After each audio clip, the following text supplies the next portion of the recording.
Yung pong dot-dot na yun ay pinutol ko po. Mahaba po kasi para... Marami sa atin kasi kapag dumadanas na ng pagsubok, hindi mo makita yung tinatawag na pagtitiis.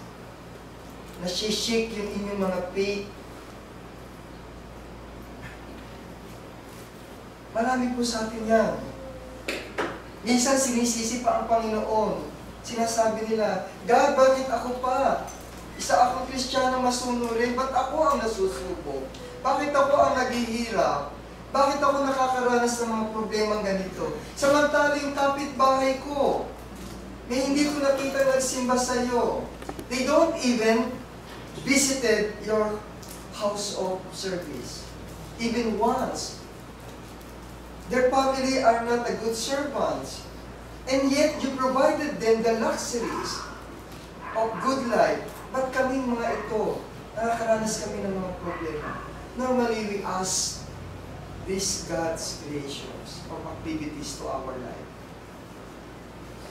But you should not do it. Sundan pa po natin, bakit hindi natin dapat iasal yung mga ganito? Sa Santiago 1:2 hanggang 4. Mga kapatid, ituring yung buong kagalakan kapag kayo'y dumadanas ng iba't ibang pagsubok, sapagkat alam ninyong nasusubok ang inyong pananampalataya upang magbugay ng pagtitiis. Hayaan ninyong lubusang mahubog sa inyo ang pagtitiis upang kayo maging ganap at walang pagkukulang. Kapag tayo po'y natututong magtiis ng may katatagan sa ating pananampalataya, ipinaalala ng talatang Santiago 1:2 hanggang 4 na ang mga hamon sa buhay ay hindi upang tayo ay sirain, upang tayo ay hindi maging weak. But this chapter and verses teaches us to be more strong in our faith, in loving God, and to understand the wisdom that He wanted to impart with us. That is the essence of this chapter 1, verse 2 and 4. Dahil sa pamamagitan ng ating mga pagsubok ay hinihubog ng Diyos ang ating mga karakter upang tayo'y maging ganap na matatag sa ating pananampalataya. Kadalasan po pag may problema tayo oo, tatawag ka, minsan mapaglaro tadhana hindi pa binibigay, 1 linggo, 1 buwan.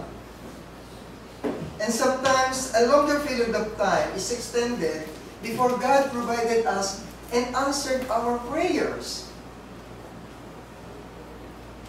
But God wanted us, and He's trying to give us more patience to it and trust on His promises to us. Pansinin po natin sa Corinthians 2:8 hanggang 9. At lagi po natin alalahanan ang talatang ito. Sa lahat ng dako ay nasisitipan kami, ngunit hindi kami nalulubi. Naguguluhan, ngunit hindi nawawalan ng pag-asa. Pinag-uusig, ngunit hindi pinababayaan. Binabagsak, ngunit hindi pinapatay. Si Apostol Pablo po ay may kinikilala na ang ating mga paghihirap sa mundong ito ay bahagi ng ating mga buhay bilang mga mananampalataya. At naisituro ni Apostol Pablo na kung saan sa panahon na tayo ay may mga problema ay hindi tayo nag-iisa. At hindi tayo dapat mawala ng pag-asa sa ating buhay. Kahit doon sa pinaka-lowest point of our feeling or emotion. Because God will provide us, pinalalakas tayo ng Diyos. At tinuturuan niya tayong huwag mag-iba sa sa ating mga hamon sa buhay na ito. Kaya kung hindi ka magtitiis, hindi ka maniniwala o mananampalataya sa Panginoon, ang bilis-bilis po natin bumigay. Ang bilis-bilis niyong sumuko sa buhay. And some even committed their life. They killed themselves. They hurt other people because of desperations. But it should not be a Christian's life.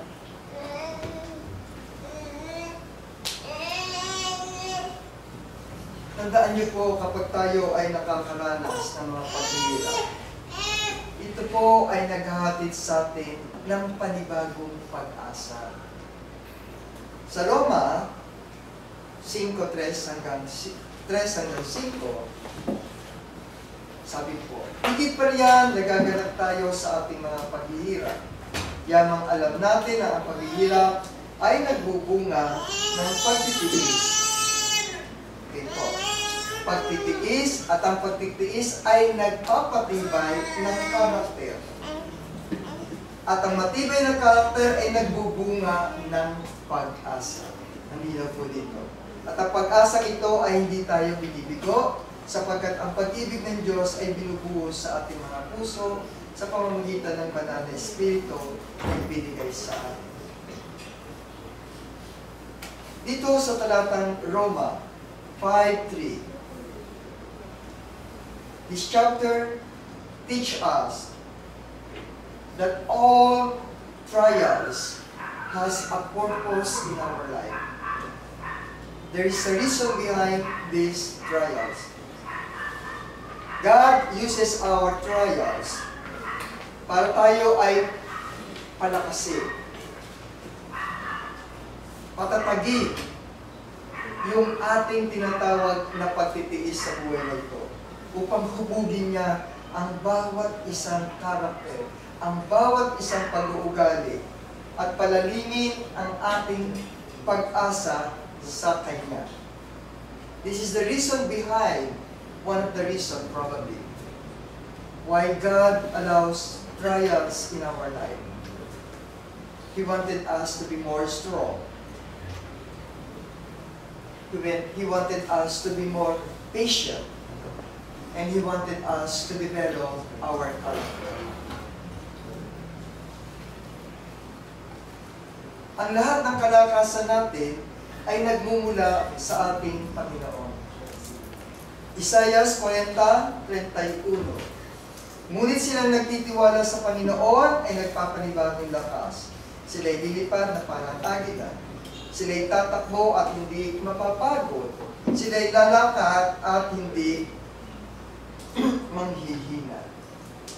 Walang magagawa ang iyong kaibigan. Ikaw ang kailangan lumapit sa Panginoon. Ikaw ang dapat makipag-usap. Huwag mo sabihin kay Brother Jason, o kay brother, o kay sister, ano ang lahat ng iyong mga hinaing sa buhay. Kapwa mo rin siyang tao, mahina. Hindi sapat ang kanyang kakayahan. Wala i-advise sa iyo, inom na lang tayo. Baka yan lang sabihin sa iyo ni Brother Jason.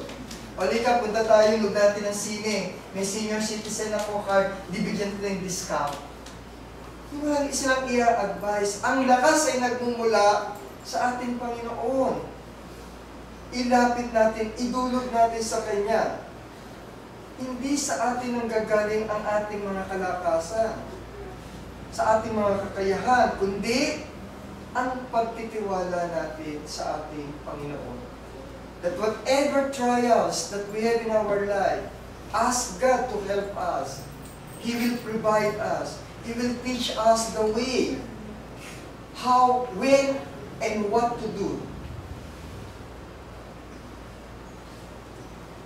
Kapag nilagak natin ang ating pag-asa sa Kanya, binibigyan niya tayo ng bagong lakas, ng kaparaanan, para tayo ay magpatuloy sa ating buhay. Eh hindi eh. Ginawa mo, dinaan mo sa pag-inom ng alak. Nagwalwal ka, naggastos ka ng pera mo para sabihin mo, ay gusto ko, I have to solve my problem. I have to enjoy my life.